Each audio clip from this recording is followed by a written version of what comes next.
म्हणजे आरे वारे वगैरे काय बेल्ट. मी आता रत्नागिरीला शूट केले, काय बेल्ट आहे. गणपतीपुळे वगैरे काय सगळंच कोकण आहे. काय म्हणजे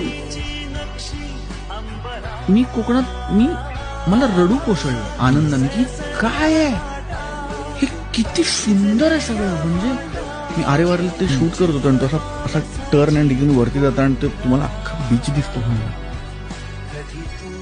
इट इज हेवन. म्हणजे आरे वारे वगैरे काय बेल्ट. मी आता रत्नागिरीला शूट केले, काय बेल्ट आहे. गणपतीपुळे वगैरे काय सगळंच कोकण आहे. काय म्हणजे मी कोकणात मला रडू कोसळलं आनंदाने की काय आहे हे, किती सुंदर आहे सगळं. म्हणजे मी आरे वारेला ते शूट करत होतो आणि तो असा टर्न अँड डिग्री वरती जाता आणि ते तुम्हाला अख्खा बीच दिसतो. It is heaven.